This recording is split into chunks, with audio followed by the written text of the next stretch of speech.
Vamos abrir as nossas Bíblias em 1 Coríntios, capítulo 1, versículos 18 a 31. 1 Coríntios, capítulo 1, versículos 18 a 31. Assim diz a palavra de Deus. Porque a pregação da cruz é loucura para os que perecem, mas para nós que somos salvos é o poder de Deus. Porque está escrito: eu destruirei a sabedoria dos sábios e reduzirei a nada o entendimento do prudente. Onde está o sábio? Onde está o escriba? Onde está o inquiridor deste mundo? Não tem Deus feito insensata a sabedoria deste mundo? Visto que na sabedoria de Deus o mundo não conheceu a Deus pela sua sabedoria, agradou a Deus salvar os que creem pela loucura da pregação. Porque os judeus requerem um sinal e os gregos buscam a sabedoria, mas nós pregamos a Cristo crucificado, que é a pedra de tropeço para os judeus e para os gregos, loucura. Mas para os que são chamados, tanto judeus como gregos, Cristo é o poder de Deus e a sabedoria de Deus. Porque a loucura de Deus é mais sábia do que os homens, e a fraqueza de Deus é mais forte do que os homens. Porque vedes o vosso chamado, irmãos, que não são muitos os homens sábios segundo a carne, nem muitos os poderosos, nem muitos os nobres que são chamados, mas Deus escolheu as coisas loucas deste mundo para confundir os sábios. E Deus escolheu as coisas fracas deste mundo para confundir as coisas que são poderosas. E Deus escolheu as coisas vis deste mundo e as coisas que são desprezíveis, sim, as coisas que nada são, para aniquilar a nada as coisas que são, para que nenhuma carne se glorie em sua presença. Mas vós sois dele em Cristo Jesus, o qual, por parte de Deus, nos foi feito sabedoria, justiça, santificação e redenção, para que, como está escrito, aquele que se gloria, glorie-se no Senhor. Assim diz a palavra de Deus. Curvem suas cabeças, oremos. Senhor, nosso magnífico, magnânimo Deus, nosso amoroso, misericordioso, nosso Criador e Redentor em Cristo Jesus, muitas graças nós te damos por mais um dia em que estamos aqui reunidos como um só corpo para cultuarmos o teu grandioso nome publicamente. Não há maior dom, não há maior privilégio do que este. Senhor, desde já nós suplicamos pela sua presença, porque a boca do homem falha em proclamar a sua palavra com verdade, com fidelidade, e os ouvidos humanos, o coração, não são capazes de ouvir a sua palavra e recebê-la com fé, temor e tremor. Por isso nós pedimos a plenitude do teu Espírito Santo, para que a sua palavra, o Evangelho Santíssimo de nosso Senhor e Salvador Jesus Cristo, seja proclamado com fidelidade e verdade, e para que seja o Senhor a abrir os olhos, as mentes, os ouvidos e os corações de cada pessoa que está aqui, para que creiam no Evangelho proclamado e sejam salvos, e por toda a eternidade te glorifiquem, Senhor. Desde já, nós confessamos que cada vida que está presente aqui é um dom seu, que cada pessoa que crê é um milagre do seu poder, poder do teu Espírito Santo, de converter os corações a Jesus Cristo. Por isso, nós pedimos pela tua presença, pela plenitude do teu Espírito Santo, para a glória do teu nome, para a glória de nosso Senhor e Salvador Jesus Cristo, em nome de quem nós oramos. Amém. Eu abro esse sermão com a mesma pergunta que eu tenho feito há 3 domingos. Se você estivesse diante de um risco de aniquilação total, diante de você estivesse um inimigo que você jamais seria capaz de derrotar, o que você faria? Você está diante do risco de perder não somente a sua vida, mas a vida de todas as pessoas que estão debaixo da sua responsabilidade. Talvez dos seus filhos pequenos, da sua filha tão amada, da sua esposa. A má notícia é que você não pode fugir dessa batalha. A má notícia é que o seu inimigo é mais forte do que você e você não tem poder para enfrentá-lo. Aos seus olhos, o seu inimigo é como Golias, um gigante monstruoso, soldado experiente, que lutou várias batalhas, armado até os dentes.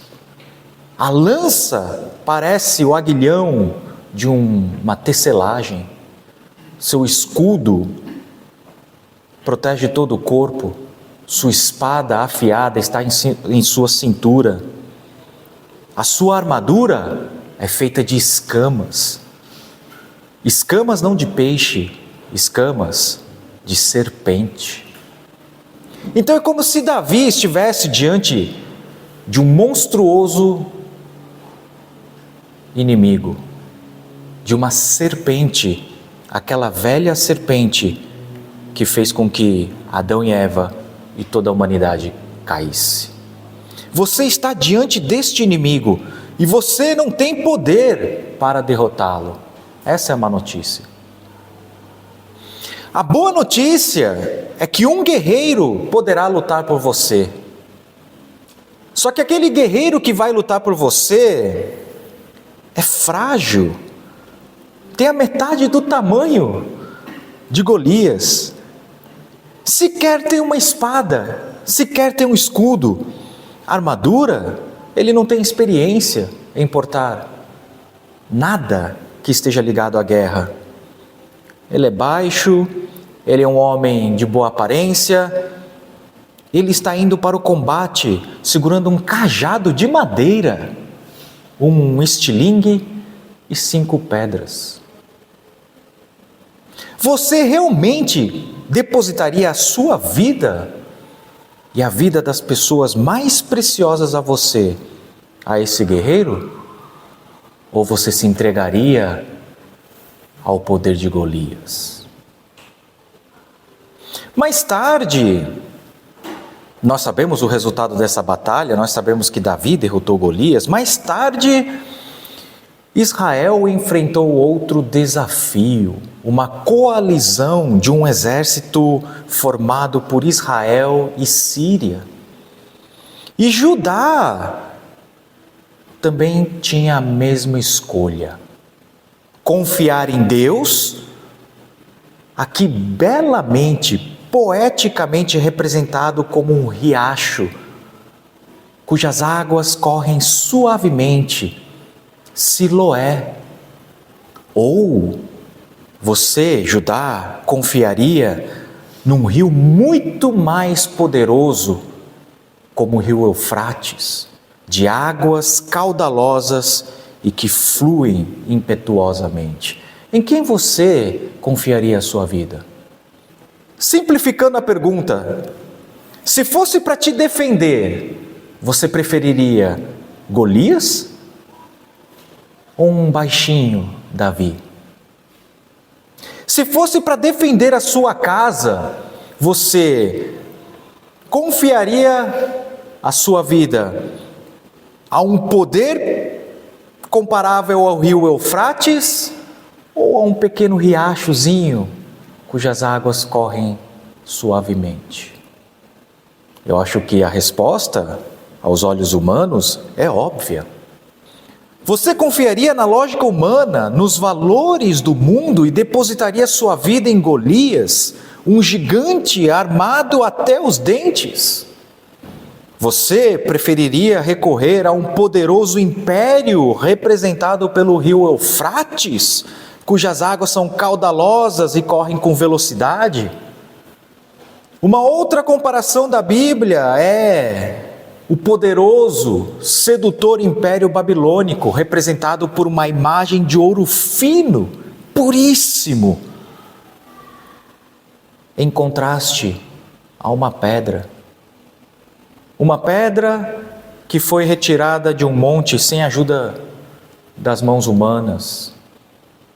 Se você estivesse andando na rua e visse um brilhante, lustroso pedaço de barra de ouro, e ao lado você visse um pedregulho, qual dos dois você apanharia?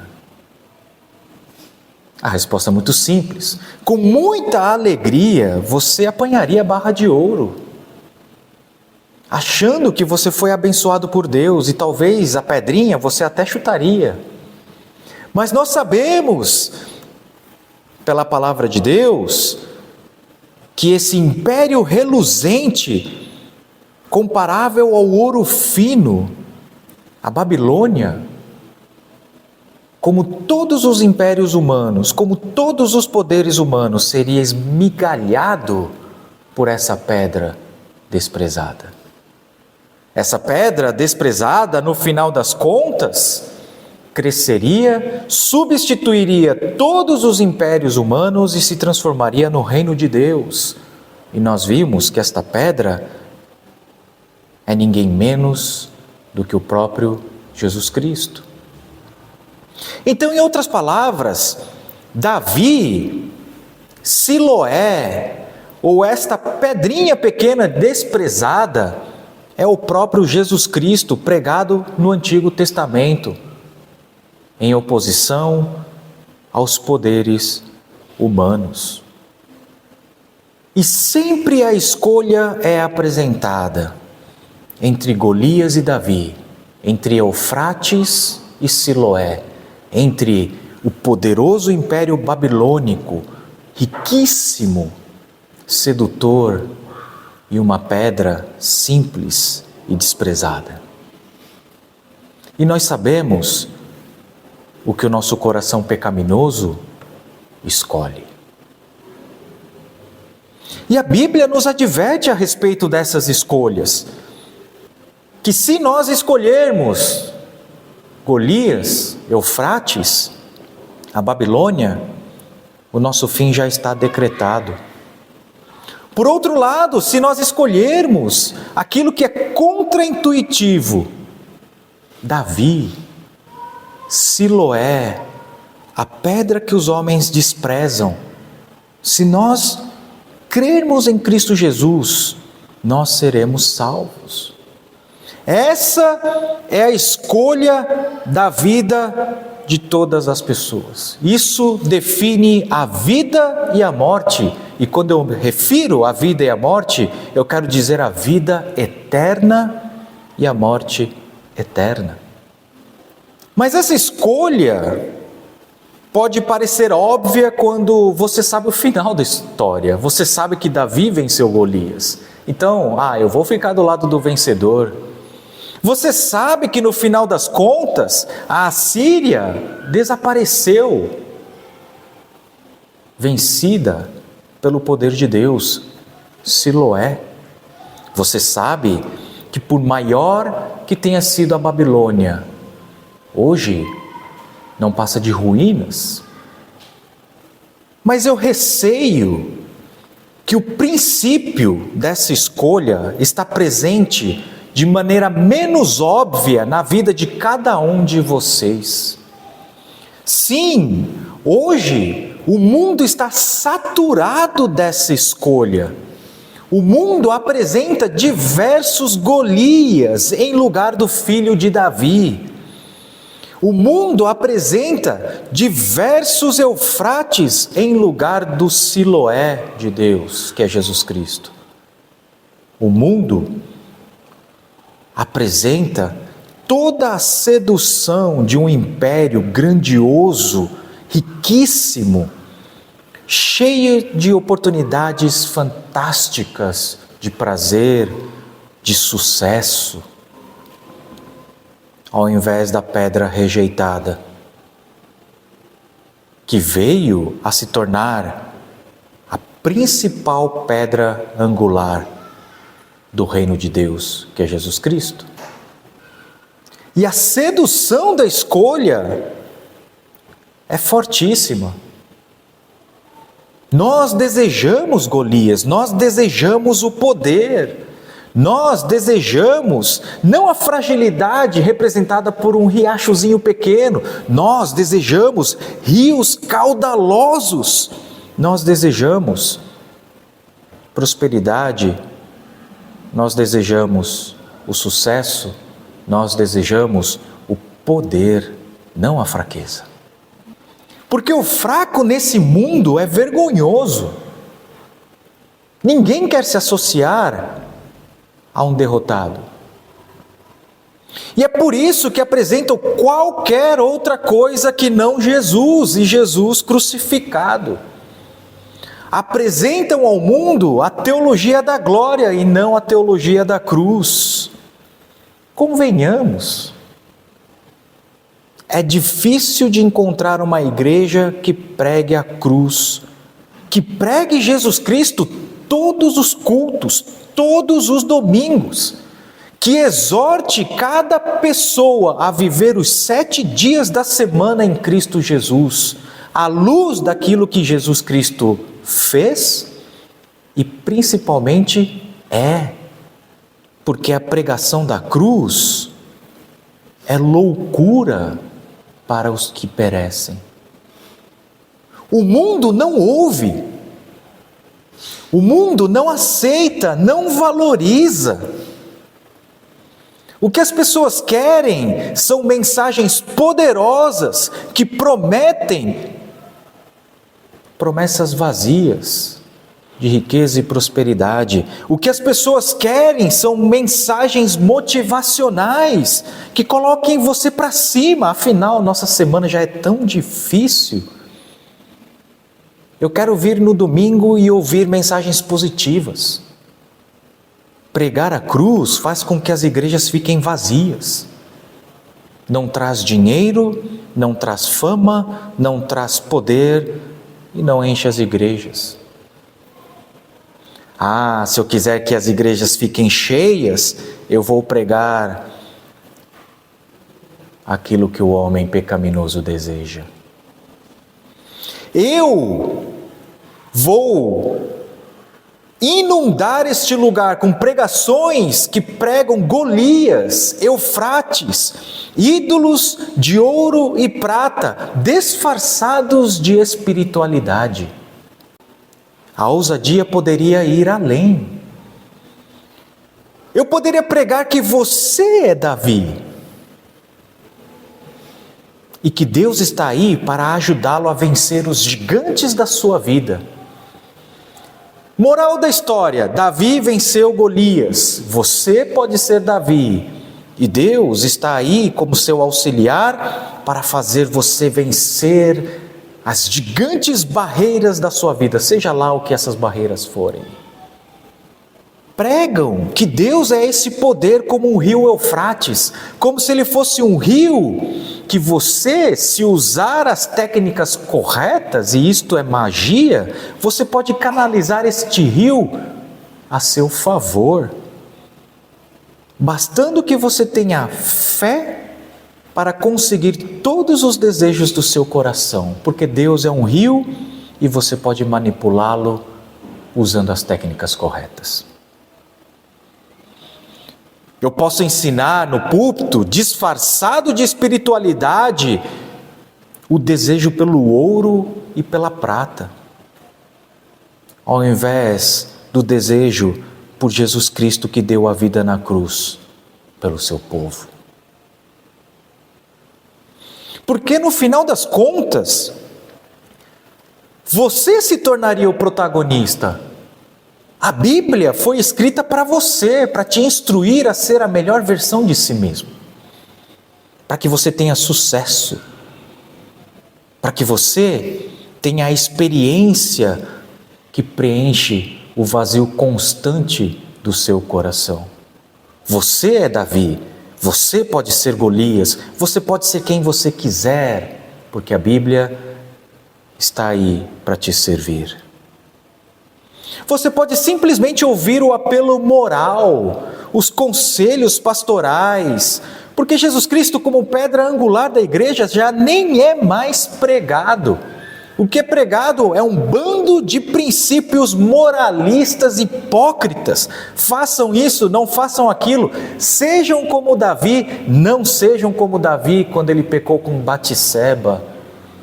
Olhe a história de Abraão, seja como Abraão, tenha a fé de Abraão, mas Cristo, morto na cruz, não é pregado.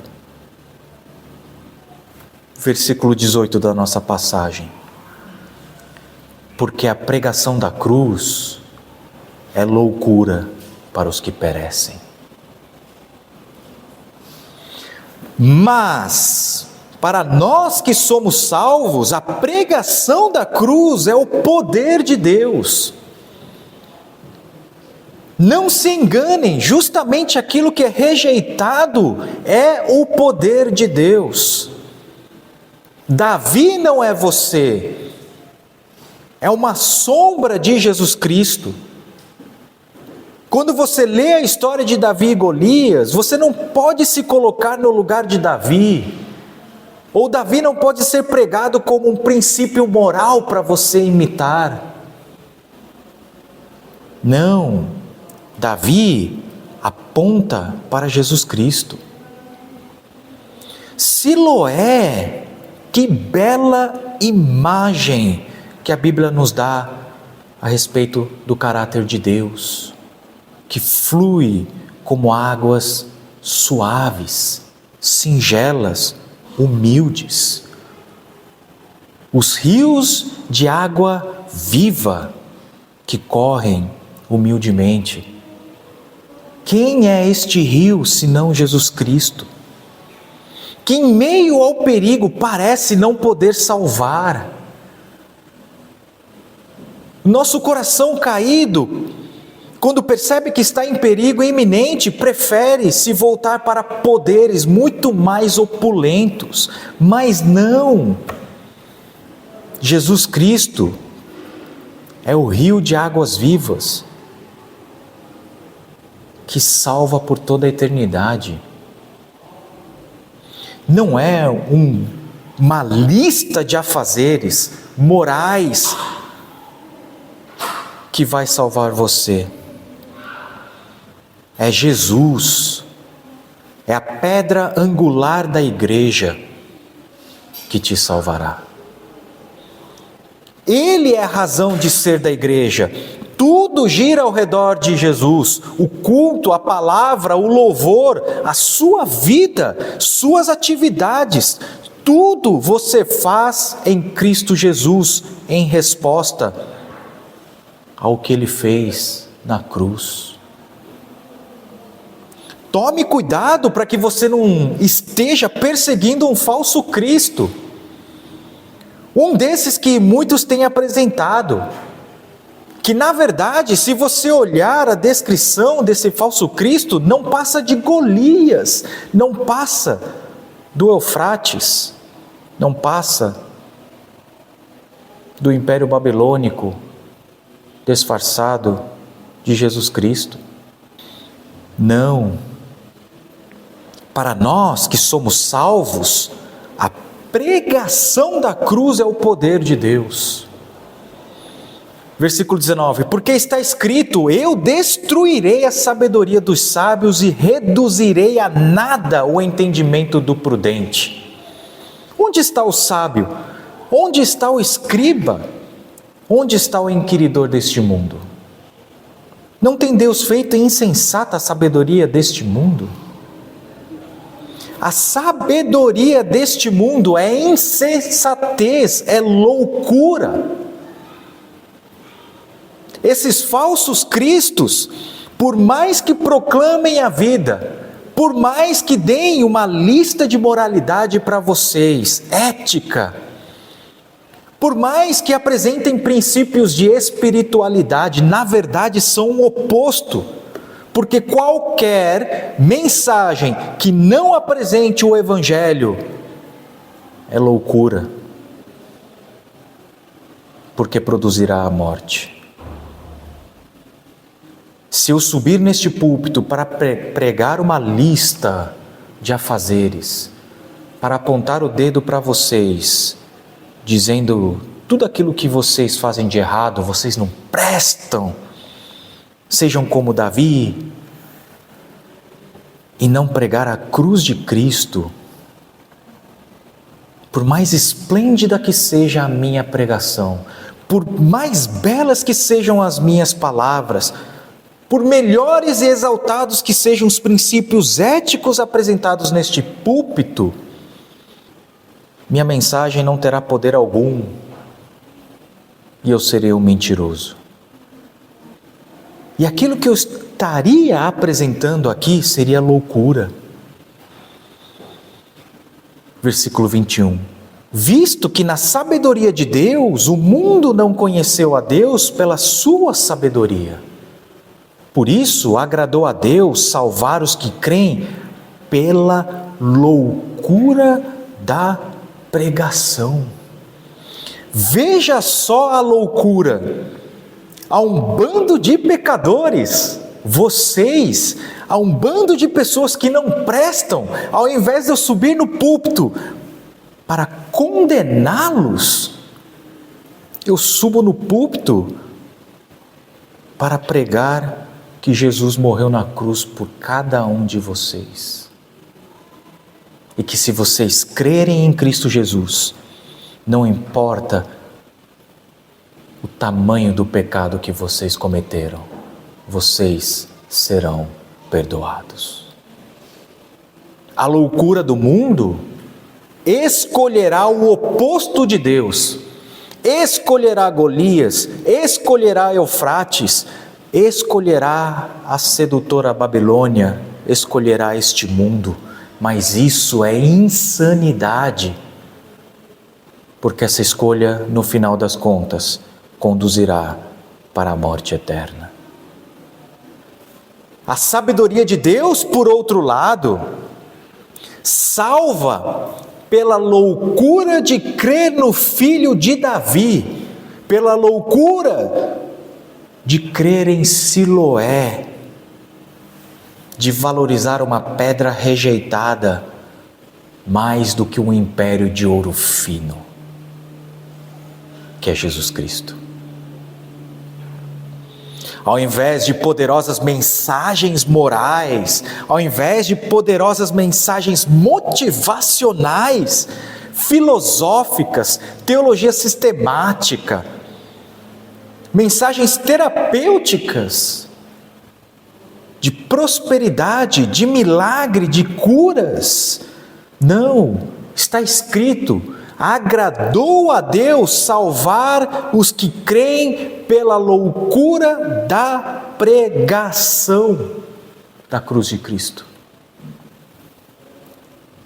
Pregar o Evangelho de Jesus Cristo é loucura para o mundo, mas ouçam o que a palavra de Deus diz: é o poder de Deus para a sua salvação. Se você deseja a sua salvação, e eu tenho certeza que você deseja isso, se você deseja a salvação dos seus entes mais queridos, filhos, filhas, esposa, esposo, pais, não é uma lista moral, hipócrita que fará isso. Isso não vai ter poder nenhum.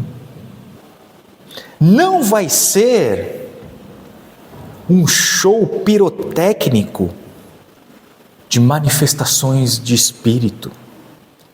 Isso não tem poder algum num coração caído. Se você realmente quiser salvar-se, se você realmente deseja a salvação da sua casa, ouça o que a palavra de Deus diz. O Evangelho é o poder para salvar. Se você deseja que seus filhos sejam salvos, pregue o Evangelho de Jesus. Se você deseja salvar-se, ouça o Evangelho de Jesus, porque é o poder de Deus para a salvação de todo aquele que crê. Porque na verdade, infelizmente, as igrejas têm seguido um caminho oposto a isso. Para encher os bancos das igrejas, as pessoas têm cedido, os pastores evangelistas têm cedido ao que as pessoas desejam. Versículo 22. Os judeus requerem um sinal e os gregos buscam a sabedoria. Então, as pessoas que sobem no púlpito começam a dar aquilo que o povo deseja. Se você for como um judeu e requerer um sinal, eu farei um culto cheio de sinais da manifestação do Espírito Santo. Vamos pular, vamos fazer trenzinho, vamos desmaiar todos, falar em línguas estranhas. Mas se você for como um grego e buscar sabedoria, eu posso chegar aqui em cima com toda a pompa e citar inúmeros filósofos, segundo a Ética Nicômaco de Aristóteles. Busque o justo meio. Sabe a diferença entre o que é certo e errado? O justo meio. Eu posso chegar aqui, se você for como um grego, e apresentar um caminhão de jargões teológicos, de teologia sistemática. O ser de Deus. Vamos discorrer filosoficamente a respeito da Trindade. Se vocês já dormem no meu sermão, imagina se eu fizesse isso. Muitos se comportam como judeus, indo para a igreja atrás de sinais, de milagres, de supostas manifestações do Espírito Santo, em busca de curas, seja lá o que for, de prosperidade. Outros tantos se comportam como os gregos, buscam sabedoria. Tem pastor que sobe no púlpito e parece um filósofo. Muitos vão para a igreja para receberem mensagens. Tudo menos Jesus Cristo. Versículo 23. Mas nós, Paulo está dizendo, pregamos a Cristo e pregamos Cristo crucificado. Nós não pregamos sinais, nós não pregamos sabedoria humana, nós pregamos Cristo e Cristo crucificado. Que a pedra de tropeço para os judeus e para os gregos é loucura. Ainda que esse mundo despreze a mensagem do Evangelho, de que o Filho de Deus veio ao mundo, viveu uma vida perfeita e morreu na cruz, mas ao terceiro dia ressuscitou, ainda que o mundo despreze essa mensagem, nós a pregamos insistentemente todos os cultos. Porque a pregação de Cristo crucificado é o poder para salvar a sua alma. Então, se eu não for hipócrita, se eu não for mentiroso, e de fato me importar com você, de fato desejar que você não passe a eternidade no lago de fogo e enxofre, se de fato eu for demonstrar amor genuíno por você, eu não pregaria outra coisa a não ser Cristo e Cristo crucificado.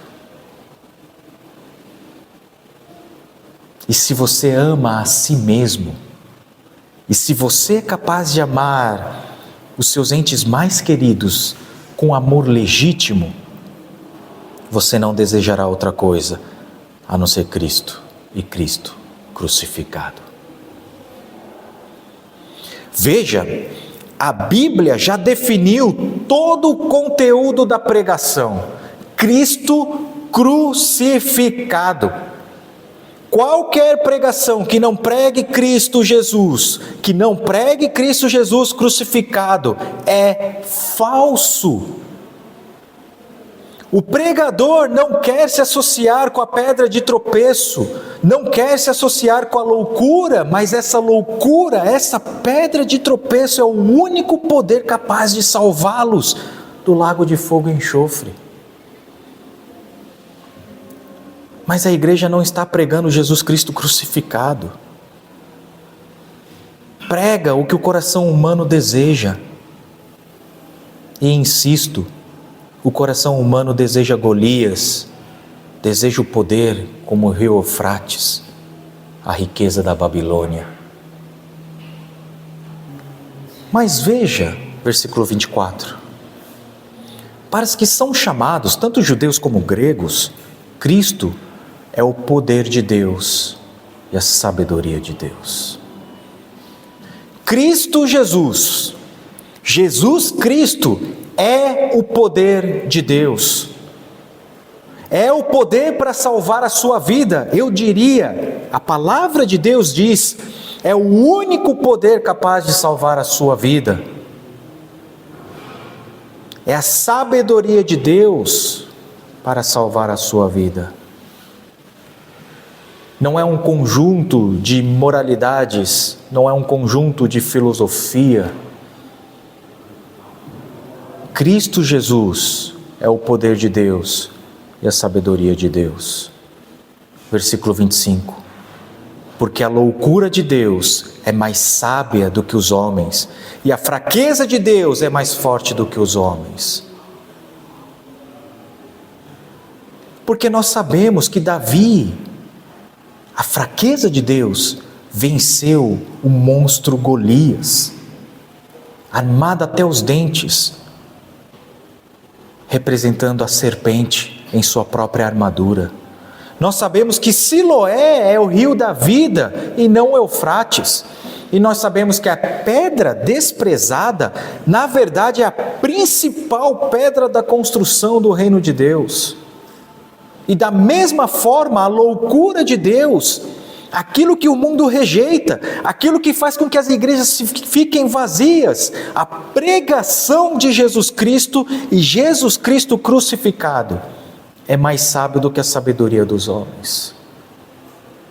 A fraqueza de Deus na pregação de um Salvador crucificado é mais forte do que impérios.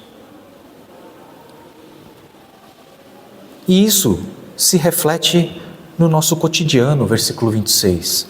Porque vedes o vosso chamado, irmãos, que não são muitos os homens sábios segundo a carne. Não quero ofendê-los, mas a Bíblia diz que Deus de propósito chama um bando de ignorantes para a sua igreja. Nem muitos os poderosos, também não quero ofendê-los, mas Deus chama um bando de pessoas fracas, que para os olhos do mundo são fracassados. Nem muitos os nobres que são chamados. Não quero te ofender, mas Deus enche os bancos da sua igreja com um bando de pecadores miseráveis. Olha só. Os bancos das igrejas, veja que ironia, não devem ser ocupados por nobres, por virtuosos. Deve ser ocupado por pessoas esmagadas pelo pecado. O nosso próprio chamado atesta para essa verdade.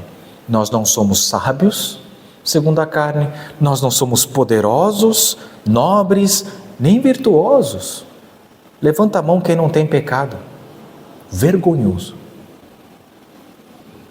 Mas nós cremos no Evangelho. Fazemos um culto ao redor da proclamação do Evangelho, da proclamação de Jesus Cristo. E é isso que Deus escolheu. Versículos 27 a 29. Mas Deus escolheu as coisas loucas deste mundo para confundir os sábios, e Deus escolheu as coisas fracas deste mundo para confundir as coisas que são poderosas, e Deus escolheu as coisas vis deste mundo, as coisas que são desprezíveis, sim, as coisas que nada são, para aniquilar a nada as coisas que são, para que nenhuma carne se glorie em sua presença.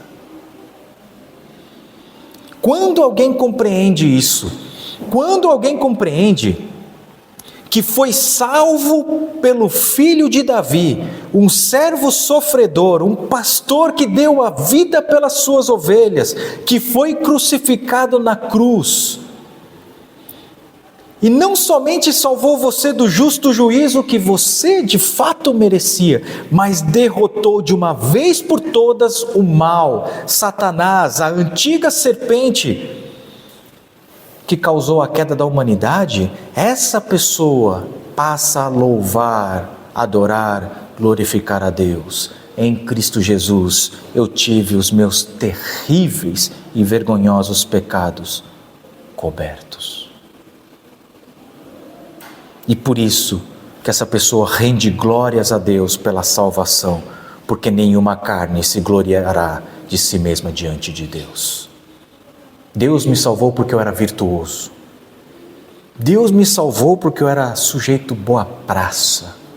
Deus me salvou porque eu era poderoso. Não, Deus me salvou sendo eu miserável, morto em meus delitos e transgressões. Ele me deu a vida, dando a vida do Filho dele.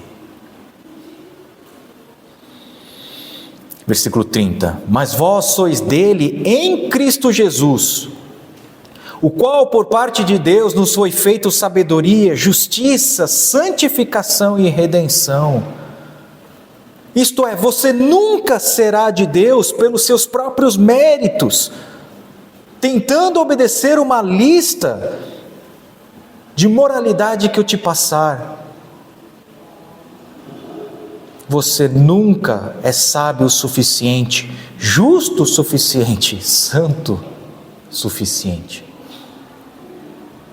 Você, está escrito, será de Deus tão somente em Cristo Jesus, pela fé em Jesus Cristo. Você só será aceito por Deus em Cristo Jesus, porque Jesus é a sua sabedoria, porque Jesus é a sua justiça. A sua sabedoria e a sua justiça não é um conjunto de proposições filosóficas ou morais, éticas. É uma pessoa, e essa pessoa é Jesus Cristo. Ele é a tua justiça, Ele é a tua santidade. Ele é a justiça que você precisa para entrar no reino de Deus. A justiça, a sua justiça, a sua sabedoria, a sua santidade é uma pessoa. E essa pessoa é Jesus Cristo. Isso significa que você só irá amar a lei de Deus, obedecer cada vez mais a lei de Deus, não pela pregação da lei, mas pela pregação de Jesus Cristo e Jesus Cristo crucificado. A sua redenção, a sua salvação, e aqui eu digo redenção para a vida eterna, da morte eterna, não é por meio de poderes e caminhos do mundo. A salvação é Jesus Cristo. Para que, como está escrito, versículo 31, aquele que se gloria, glorie-se no Senhor. Creia em Cristo Jesus e seja salvo, para que você dê glórias a Deus. Curvem suas cabeças, oremos. Senhor, graças nós te damos por mais um dia em que pudermos receber a instrução da sua palavra, o pão que alimenta os nossos espíritos. Que o Senhor seja conosco, que o Senhor nos proveja, porque vivemos tempos muito difíceis, e que o Senhor nos proteja, porque vivemos tempos muito perigosos. E que o Senhor nos traga de volta aqui semana que vem, para cultuarmos mais uma vez o Teu grandioso nome em Cristo Jesus. É isso que nós pedimos e oramos em nome de Jesus. Amém.